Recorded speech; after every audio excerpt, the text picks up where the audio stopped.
Everyone called me a freeloader and a gold-digging social climber. Just because I eat what childhood sweetheart buys, drink what childhood sweetheart buys, and even feel possessive about her money, I didn't care. After all, a responsible woman with a strong sense of duty should buy cars and houses for her men and hand over her savings. Is that such a high demand? As the saying goes, a woman who's unwilling to spend money on you isn't worth having. I'm a guy. If I'm not after her money and not after her body, then what exactly am I supposed to want from her? However, just as I was once again gaslighting childhood sweetheart into spending money on me, the next second, rows and rows of bullet comments suddenly floated before my eyes. They read, "This is enough. The vicious male supporting role is gaslighting the female lead again. Female lead, wake up. Spending money on a man will doom you for life." She looked at me and said indignantly, "Then why isn't it you spending money on me?" I smiled. "Because spending money on women dooms you for life." The bullet comments exploded. "George, you're using my own magic against me." Some others wrote, "This is turning the world upside down." And more bullet comments said, "Everyone, just hang in there a little longer. This vicious male supporting role will get his retribution. The male lead has already transferred to the female lead's school. When the time comes, the male lead will domineeringly protect his wife, and the vicious male supporting role will die miserably." Chapter 1. The moment I saw the bullet comments, I was scared half to death. The rest of my sentence got stuck in my throat. Willow lifted her eyes and looked at me, cheeks puffed in anger. After a moment, her beautiful brows knit together, and there was a trace of indignation in her voice. She said, "George, can you stop reading all that toxic relationship crap? You think every holiday requires a money transfer? You've gone too far. I'm done arguing. I'm going out tonight to hang out with my friends. Stop bothering me." In the past, if I had heard something that willful, I would have lectured her for ages. Going out at night to party with friends? What kind of girlfriend? Already supposed to be settling down, still only thinks about having fun. Wouldn't it be better to use that time to take a few more food delivery orders and earn me some extra money? If she doesn't work hard now, how is she supposed to come up with the $388,000 bride price to marry me in the future? But this time, I glanced at Willow's restrained yet displeased expression and thought about my own miserable ending. I swallowed nervously and quickly responded with an I said, "Then go ahead." Willow didn't look happy at all. Instead, her face darkened. She frowned again and said, "It's just a few of my friends, an all-girls gathering. Can you stop being so paranoid all the time?" I froze. Every time Willow secretly went out to meet her friends behind my back, I would blow things out of proportion. I'd accuse her of going out to mess around with her shady so-called friends, and I would even call them one by one to confirm whether any men were attending. I couldn't help it. I have an extremely strong need for control. I don't allow my girlfriend to have any contact with other men. I even made her delete every male contact from her phone. What's wrong with that? I'm just an insecure and overly sensitive guy. She's a grown woman. She should be more tolerant of me. But she never changed. At least today she had improved a little and even took the initiative to explain. My tone softened a bit, and I sincerely hummed in acknowledgement again. "I know. Go ahead." Willow's expression turned even uglier. She took a deep breath, pressed her lips together, and said in an anxious tone, "I'll wear a coat. Okay, and I'll add a black turtleneck sweater. I promise not even my neck will show. Is that enough for you?" "George, don't push it." I glanced at the weather in confusion. It was summer, 24 degrees. Wouldn't she be hot wearing that much? I quickly waved my hands. "No, don't. It's warm out. Dress light." Willow's face looked terrible. She clenched her fists and said angrily, "George, you're ruthless. If I'm not going, then I'm not going." I was completely baffled. Wasn't I the one encouraging her to go this whole time? Willow stormed out, slamming the door behind her. Before leaving, she finally snapped and shouted at me, "George, your need for control is suffocating. Just you wait. One day, you'll pay a painful price for your possessiveness." Chapter 2. Willow's words turned out to be prophetic. My retribution came 3 months later. I was smashed to pieces by a truck. After reading all the bullet comments, I finally understood. It turned out I was living inside a sweet romance redemption novel. Willow was the female lead. I was the vicious male supporting role who had grown up with her since childhood. Her so-called childhood sweetheart. I was filled with a pathological possessiveness toward her. Because Willow had a love-brain personality, someone who loses herself completely in relationships, she had been constantly gaslighted by me. Then the sunny, cheerful male lead appeared. Willow's heart wavered. She gradually grew tired of my control, but I still refused to change my bad habits and continued treating her like a man, roughing her up emotionally and ordering her around. When the two of them fell deeply in love, I burned with rage. I started targeting the male lead like a madman and punishing the female lead, doing everything I could to keep them apart. After I framed the male lead once, Willow completely cut ties with me. She even reported me to the principal and teachers, which got me expelled in disgrace. And when it rains, it pours. The Ito family wasn't pushovers. The male lead personally brought people to smash several stores under the Wong family's name. And his older sister set a trap for my family in business dealings, digging a financial pit so deep that we went bankrupt overnight. My studies were ruined. My life was in shambles. I fell into depression. When I saw the news of the male lead and Willow's engagement, I was dazed. I failed to dodge the large truck speeding toward me. I died on the spot. My whole world collapsed. It was clearly summer, yet I felt as if a bucket of icy water had been poured over my head. My hands and feet turned cold, as though I had fallen into an ice cellar. I admit it, I seriously have issues. For example, because of my insecurity, I wouldn't allow her to talk to other men, nor would I allow her to have any male friends. Sure, I had female buddies myself, but that was different, wasn't it? There was nothing but pure friendship between me and my female buddies. But she was so beautiful, with a figure like a young model. Who knew whether she'd go out and flirt with some guy? And another thing, whenever she had free time, she would binge dramas or fangirl over celebrities. I would stand beside her and nag, telling her she was already an adult and shouldn't just spend all her time watching shows and chasing idols. In a relationship, companionship is the most important thing. She should spend more time gaming with me. Some people said I just couldn't stand seeing her happy, that I always had to find something to make her do, but I never demanded that she be some virtuous housewife. I'm not traditional like that. Just like those strong, independent women always say, being a virtuous wife is self-sacrificing. So what's wrong with me wanting her to be ambitious and responsible? Wasn't I pushing her to improve herself? Wasn't I doing it for her own good? Yet she never appreciated it. She even tried to reason with me. She completely failed to understand that a home is a place for love, not logic. But when I thought about my ending, and about the harsh words Willow had thrown at me before she left, I shuddered in fear. Her ambition was not worth even 1/10,000th of my life. George, your damned need for control. You have to stop. Chapter 3. I had nightmares all night. Bloody scenes of being brutally tormented by the male and female leads filled my dreams. When I went downstairs and saw Willow standing coldly at the door, I instinctively took a step back. Just as I was about to pretend I hadn't seen her, Willow suddenly leaned closer. She reached out and hooked her arm around my neck, her slender, pale fingers adjusting my collar. I stared at her blankly. Willow rolled her eyes at me. Then she took out eggs, milk, and steamed buns from her bag and said impatiently, "Breakfast, eat." I hurriedly took it from her. Out of the corner of my eye, I saw Willow unzip her jacket, revealing a white camisole underneath and a small stretch of delicate, beautiful collarbone. By reflex, I was about to start nagging again, but when my gaze met Willow's icy eyes, I almost slapped myself. I had promised to stop. I forced myself to look away. Willow deliberately tugged her collar lower and, in a relatively calm tone, reminded me. I didn't zip up my jacket. I was a little confused. The bullet comments were confused too. One comment read, "What does the female lead mean? Why specifically point out that she didn't zip her jacket in front of the vicious male supporting role? He's only going to scold and gaslight her." Another said, "Here's a joke, don't tell me she did it on purpose, wanting to be scolded by the vicious male supporting role. Did you eat poisonous mushrooms or something? The female lead is proud and has high self-esteem. She hates being humiliated. She must be dissatisfied with his control but doesn't want to say it outright because of their history. So she's subtly warning him not to interfere." "I see," I quickly said. "It's okay. You don't have to zip it up from now on." Willow's expression instantly darkened. She let out a cold snort, flustered and furious, anger mixed with grievance. She said, "George, it's been a whole night already. You're a grown man. Can you stop stirring up drama like this?" She continued, "You control my body every single day. You won't even let me show my ankles. If we hadn't grown up together, I would have been sick of you long ago." I felt wronged. First of all, how could she use the phrase, stirring up drama, to invalidate the legitimacy of a man's emotional expression? Secondly, I really wasn't being sarcastic. I opened my mouth to explain that I didn't mean anything else by it, but all I saw was Willow's angry figure walking away. The breakfast in my hand suddenly tasted like nothing, impossible to swallow. Her eyes were red at the corners from anger. When I got to class, I overheard her complaining about me to her friends, bad-mouthing me behind my back. She said, "You have no idea how twisted he is. He forces me to buy him gifts on holidays. After school I have to deliver food orders, and he even forbids me from talking to boys. He doesn't care about my feelings at all." Her friend replied, "What a scummy guy. What exactly do you even like about him?"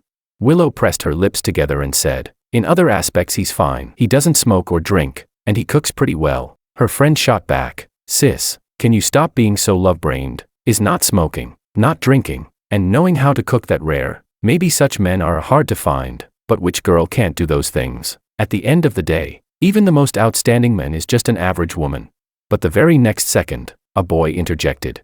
Are you all losing your minds this early in the morning? Aren't there plenty of girls who pressure guys to work hard and demand grand romantic gestures on holidays? If it's a man doing it, he's despicable, but when it's a woman, sure enough, even the most despicable men are nothing more than ordinary women. Willow rolled her eyes at him and said, Yeah, the incel is already crying in a panic. Then she ignored him and continued talking to her friend. This time I absolutely won't agree to him. I'm going to stand up to him and stay away from him.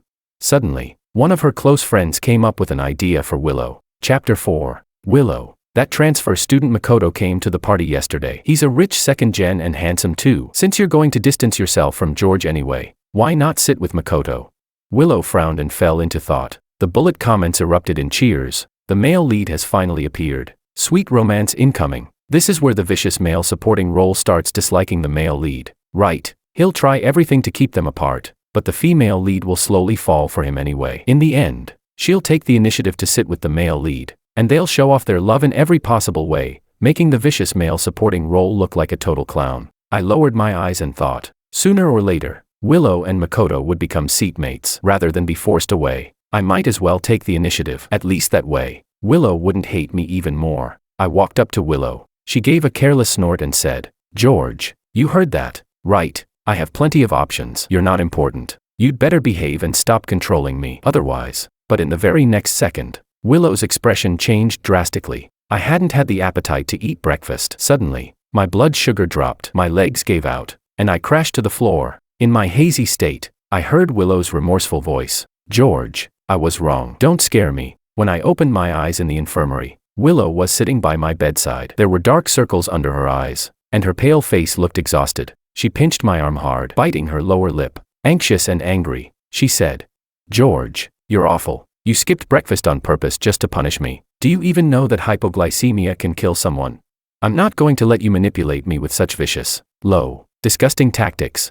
Willow crossed her arms and rolled her eyes at me. Hearing that, I was just about to yawn, but I forcibly stopped myself. My eyes grew slightly moist. I was about to explain when Willow snorted again. What are you doing? You're a grown man. Why are you crying? I can't stand you. Fine. I'll agree. Okay, I'll work hard to earn money. I'll only sit with you, and I won't go to those sketchy gatherings anymore. Is that enough? My stretching motion froze midair. Wait, is this right? Chapter 5. I did everything I could to change the twisted image of myself as the vicious male supporting role. I tried hard to restrain my need for control. I stopped constantly brainwashing Willow with the idea that women should work hard and support men. When Willow came to see me, I no longer checked her clothes for stray hairs from some other guy. I even secretly threw away, all at once, the little tools at home that I used to punish Willow when she wasn't obedient. Candles, belts, ropes, and the like. Willow noticed my changes, yet she let out a scornful laugh and looked at me with disdain. A new test tactic, she sneered. I won't fall for it again. I felt stifled but had no way to defend myself. I had a prior record. Once, I pretended not to care about Willow, but it was just bait. After she asked a top student for help with her homework, I severely punished her, as if to avoid falling into another trap. Willow behaved impeccably afterward. She didn't talk to boys, didn't interact with them, and went home early every night. The only time she went out was secretly, to wash my clothes and cook for me. In the height of summer, Willow worked part-time in the cafeteria, yet she wore 3 full layers of clothing,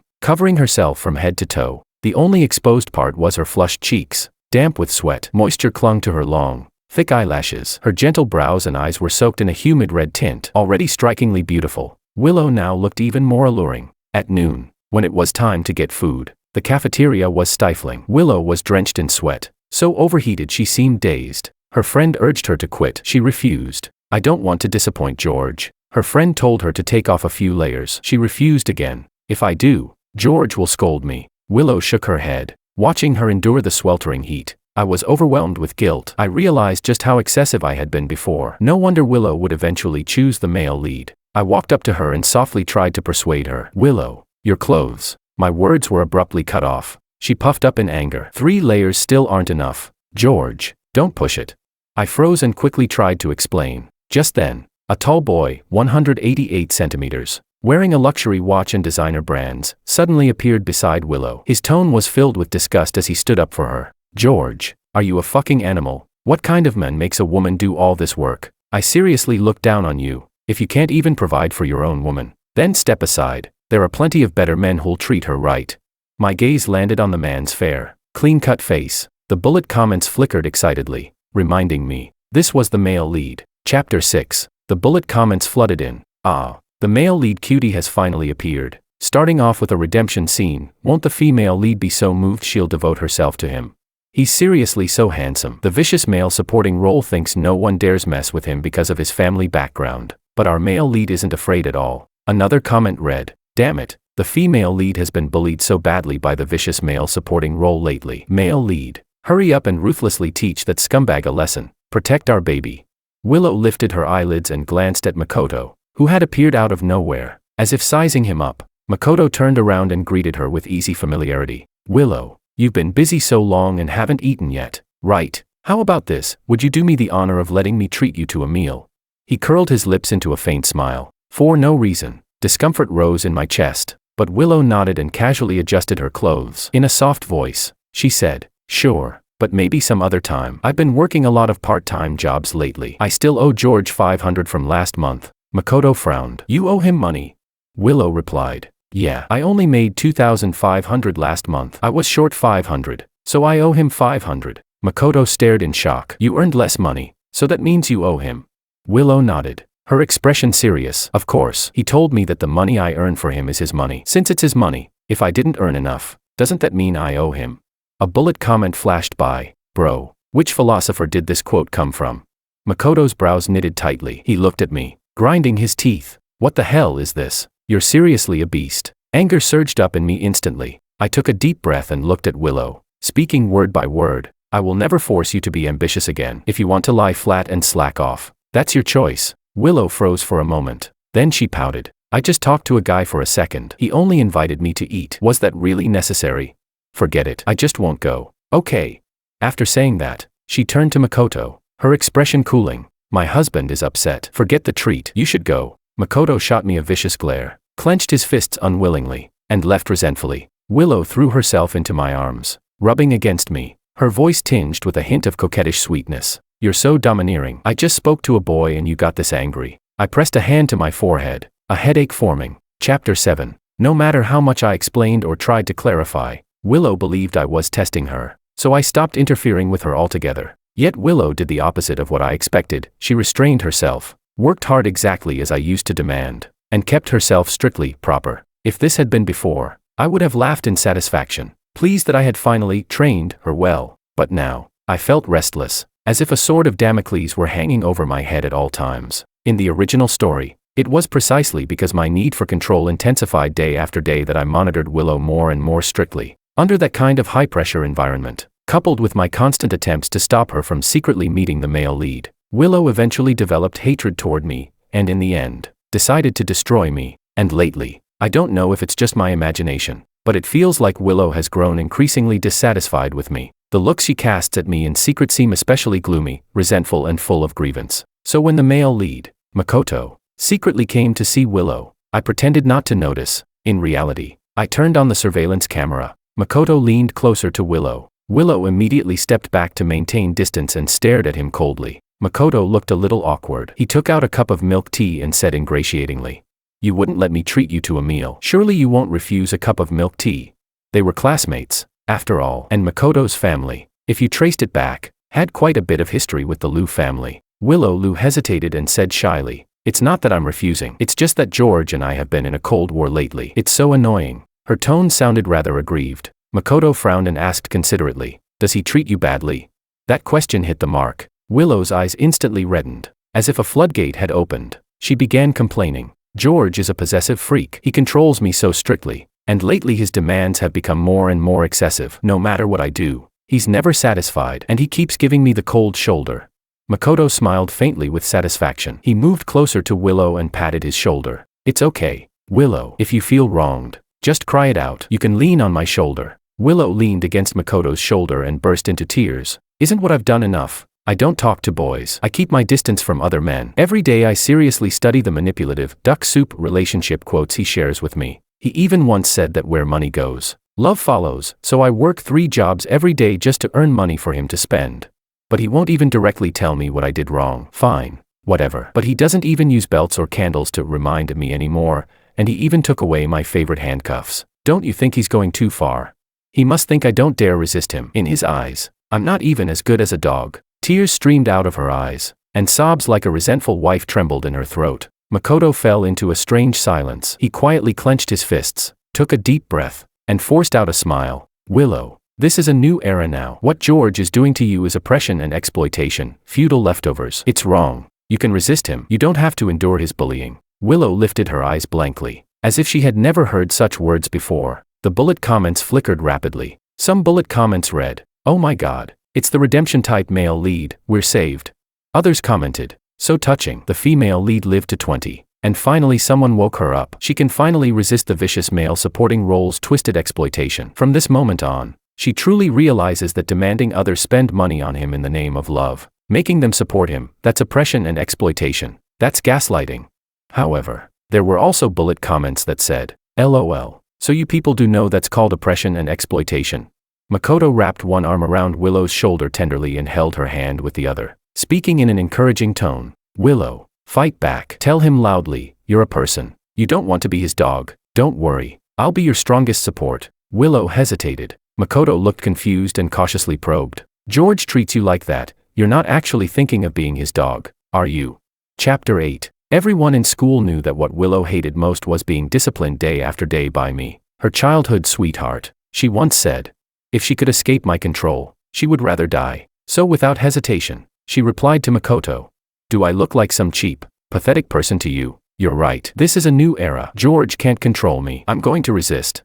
But the moment she finished speaking, Willow suddenly shifted her tone. Her voice dropped, troubled and distressed. She said, "But you don't understand. George's possessiveness toward me is very strong. If I resist, he definitely won't agree. He might even punish me, scold me, choke me, or lock me in the basement with chains." Willow's face looked sorrowful, yet the rising tone at the end of her words carried an odd excitement. Her body trembled slightly. Makoto didn't notice. He let out a cold laugh, suppressing the vicious glint in his eyes, and said confidently, "Leave George to me. He won't dare compete with me." Makoto brought Willow to confront me. Looking completely assured of victory, he stood over me and lectured righteously. "George, you have no right to order Willow around. She's a person, not your property." Willow nodded as well. "George," Makoto said, "this is a new era. You have no right to control me. And I've figured it out too. Why should a woman support a man? Why should a woman earn money for a man to spend?" Makoto chimed in. "A parasite like you is rare. Aren't you ashamed to live off a woman's money?" I replied calmly, "Not ashamed. I'm a modern independent man." He frowned. "What does that mean?"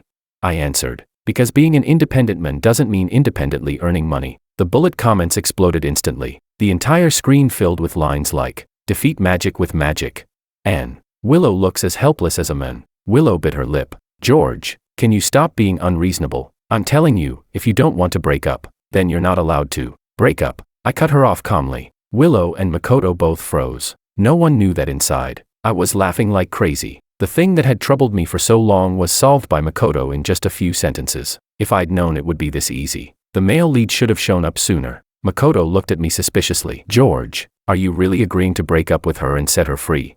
I nodded eagerly. "I'm about to lose my life. What do I need her money for? What's the point of having money if I won't live long enough to spend it? I can absolutely let go." Willow stared at me in disbelief, still clinging to a sliver of hope. "Are you deliberately speaking in reverse?" I shook my head seriously and explained, "No, I've actually reflected on myself. For me to say things like that before, I was truly shameless, playing both sides, wanting it all. I was too money obsessed. How could I be so lacking in self-respect?" The bullet comments buzzed instantly. "Throwing himself into the game like this. Legendary self-destruct move. Respect." But I really had reflected. Since she despised me, I should let her go. Yet Willow's fists clenched tightly. She bit her lower lip so hard it nearly broke, and her eyes turned bloodshot. It was a little scary. I instinctively shrank my neck. After a long moment, Willow let out a cold laugh. Her voice was icy with mockery. "You'd better mean what you say. Don't control me ever again. You have no idea. Before, you tried to control everything. It was really annoying, although I knew the truth. When I actually heard it, my eyes somewhat wanted to pee." Chapter 9. Willow and I completely fell out. With her sudden liberation, Willow no longer had to follow my rules. She could dress lightly, attend parties, and talk to boys, but the person she interacted with most was still Makoto. Every day, I could learn about the progress of their relationship through the bullet comments. Some comments said, Makoto is so gentle. Not only does he not control the female lead, he even encourages her to talk more with classmates. She'll be out of the vicious male supporting role's shadow in no time. Drooling. With the male lead support, she finally dares to buy herself cosmetics and sexy little dresses. Wow. That figure, absolutely top tier. Others added, just saying, with looks like hers, no wonder the vicious male supporting role kept such a tight leash on her. But she's destined to belong to the male lead. No use coveting her. I really lost my temper just a little. First, because the bullet comments kept tearing one down to hype the other. Second, because Willow was spending all her money on herself now. With no more financial benefits flowing my way, I buzzed with irritation like a mosquito that couldn't find blood. I couldn't help but grumble. After enduring hardship with her all these years, was my sincerity really going to be thrown away like this? Forget it. If it comes to that, I'll just marry someone rich.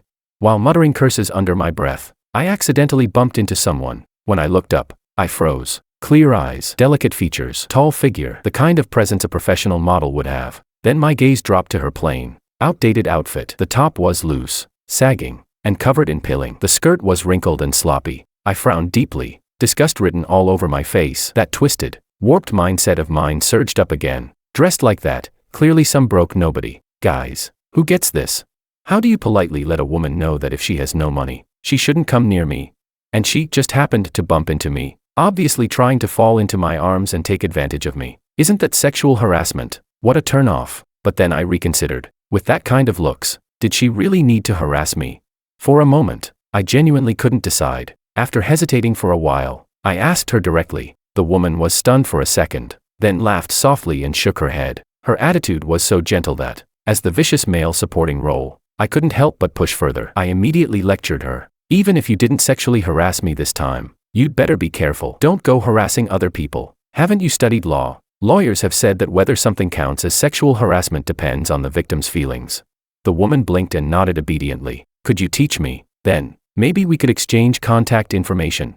Ever since the bullet comments appeared, I hadn't followed my impulses to discipline Willow. My hands were itching. Now that Willow had gone with Makoto, I didn't plan to discipline her anymore. Training someone else wasn't a bad idea. Without hesitation, I exchanged messaging app contacts with her. A message popped up on my phone. Handsome, my name is Anna. I curled my lip. Calling me handsome right away, she's obviously trying to seduce me. Chapter 10. Once I started educating Anna, I got completely carried away, ruthless and fully immersed. Willow was tossed to the back of my mind. Turns out, the secret to getting over someone is finding someone else. When Willow appeared in front of me again, she was holding Makoto's hand. As if on purpose, she was wearing a black off-shoulder bodycon dress that day. One shoulder was exposed, her beautiful curves fully revealed under the sunlight. In the past, I would have started nagging the moment I saw her, but after glancing at Makoto beside her, I held back. A vicious male supporting role interfering with the male and female leads. That's basically asking to die.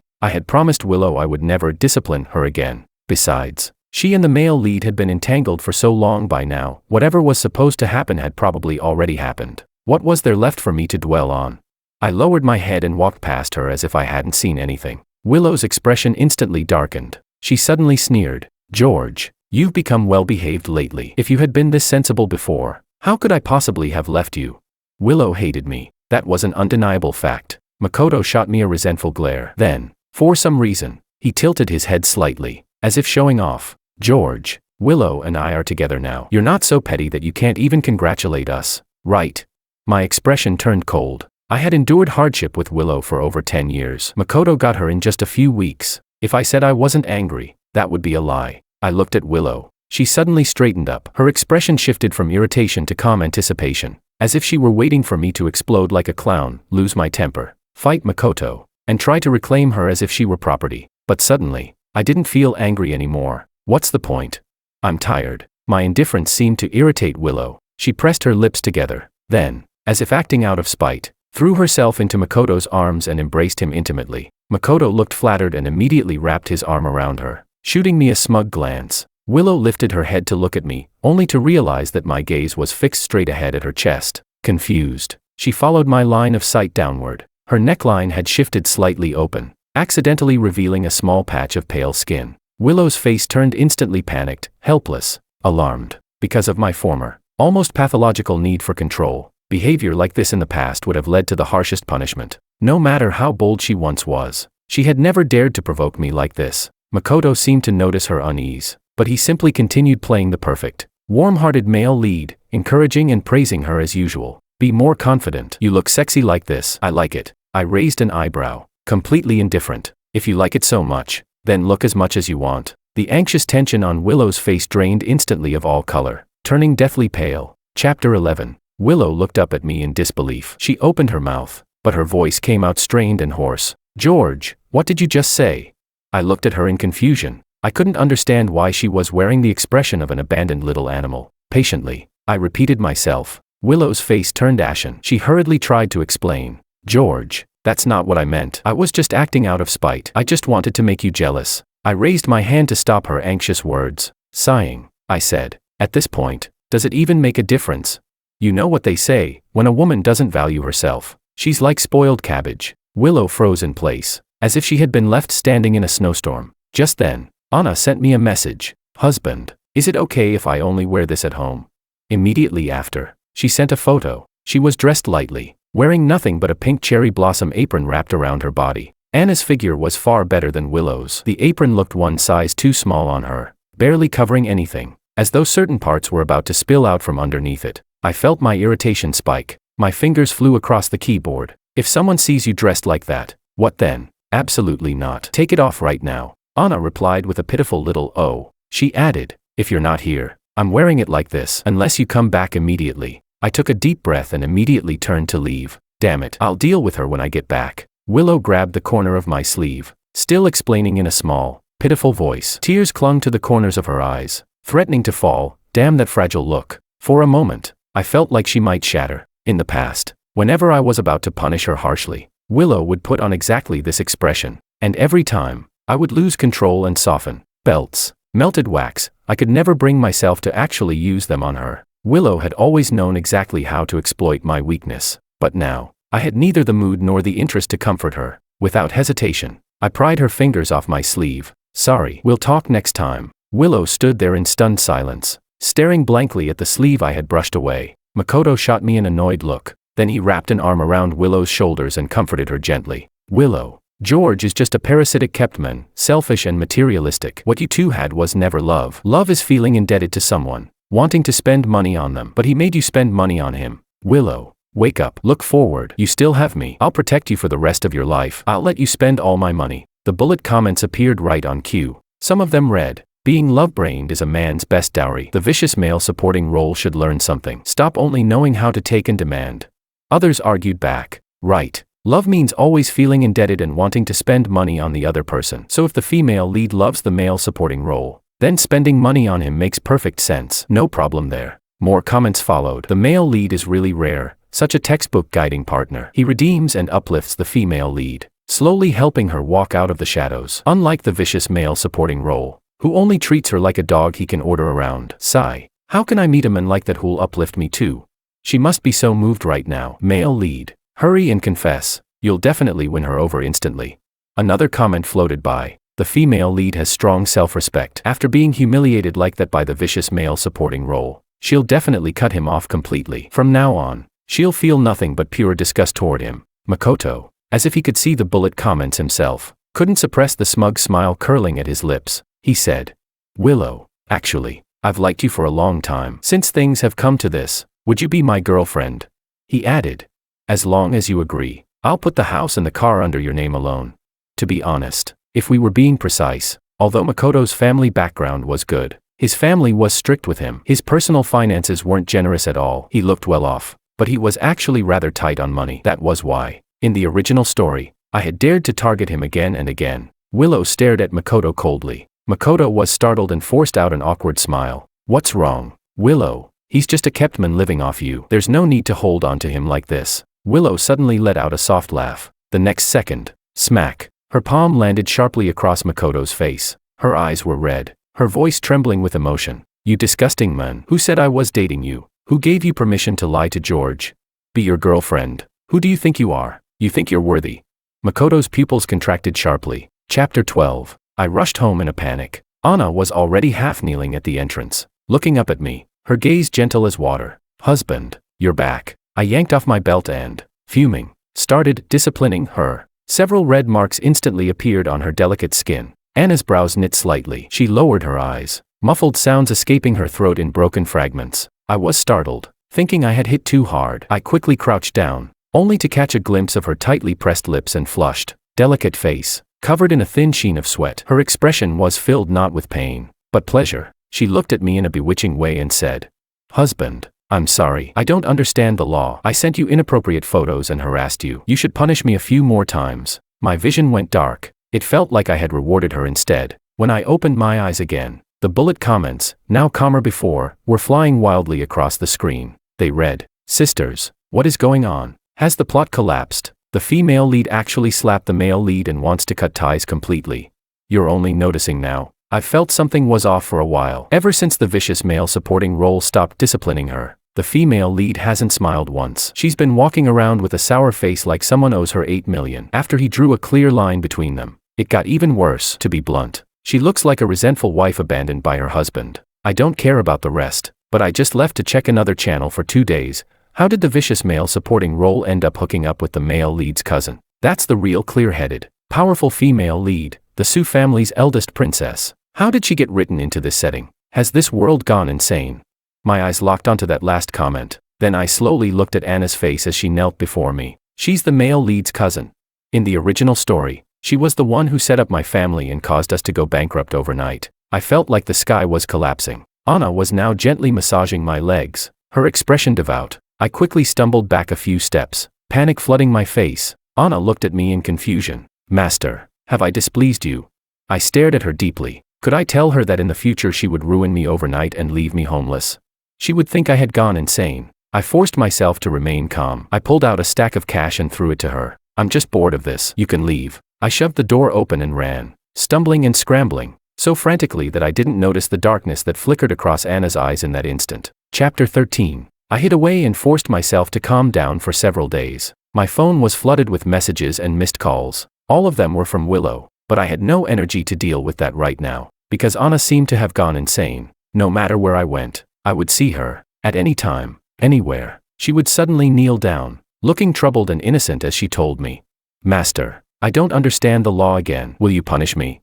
If I still couldn't tell she was doing it on purpose, I'd be an idiot. Once again, Anna blocked me at the doorway. I felt like crying. She slowly knelt down, dressed conservatively from head to toe. "Master, don't avoid me. I am yours. Everything I have is yours. Cars, houses, savings, even my company. I'm willing to hand it all over. You can discipline me however you like. Am I not better than Willow?" My eyes widened. Anna even knew about Willow. Before I could speak, an eerie voice came from behind me. "Shameless woman, who do you think you are, wanting George to discipline you?" Willow stepped out from the corner, her face twisted with jealousy. After just a few days apart, she had grown much thinner. Like before, she was wrapped up tightly. No, more tightly than before. She had never worn a collar in the past, always saying I was humiliating her. In my moment of distraction, the two of them were already fighting. Anna clearly had the upper hand. Willow quickly fell behind, yet she kept staring in my direction, her voice hoarse. "George, I was wrong. I shouldn't have gotten involved with Makoto. Please don't ignore me. I can't live without you. Please talk to me. I'll work hard and save up $388,000 as a bride price. I promise I won't let you suffer with me anymore. I'll give you happiness." I stood there dumbfounded, staring at them. The next second, before I could react, someone covered my mouth and nose. I was violently knocked unconscious and dragged away. When I woke up again, I saw Makoto's twisted, venomous face. Through clenched teeth, he snarled, "Why? I'm the male lead. Wasn't the script supposed to be that a simp gets everything in the end? Why are they both choosing you?" From Makoto's increasingly hysterical ramblings, I finally learned the truth. Makoto was an illegitimate child. That was why he had gone to such lengths to marry into the Liu family, to secure his position. When he saw the bullet comments and discovered that he was the male lead and Willow the female lead, he immediately transferred schools, drove me away, and believed that by groveling like a simp he could win Willow's heart. But he hadn't expected that Willow would not only reject his confession, but actually despise him. Deep down, she looked down on him. Makoto hated me to the core. He wanted to drag me into the sea and die together. As we plunged into the water, two figures jumped in at the same time, desperately swimming toward me. Through the blur, I saw the desperate, agonized expressions on Willow's and Anna's faces. When I opened my eyes again, all I saw was a snow-white ceiling. Neither Makoto nor I had died. Makoto was sentenced to life imprisonment for attempted murder. I was severely injured and would have to stay in the hospital for half a year. Willow and Anna sat beside my bed, both looking worn and haggard. After a long silence, they spoke. We're aware of what's going on with the plot, but we would never treat you like that. George, can you give us a chance? We're willing to transfer all our assets to you. We'll even mark them as voluntary gifts. However you want things to be, we'll follow your lead. I swallowed. The two of them refused to give up, no matter what. What a hassle. But then again, who would argue with money? No, who would argue with sincerity? The truth is, I'm a good man, all along. What I wanted was never money. What I wanted was just an attitude. I pressed my lips together and looked out the window. The spring sunlight was bright, greenery flourishing everywhere. A perfect season for forgiveness.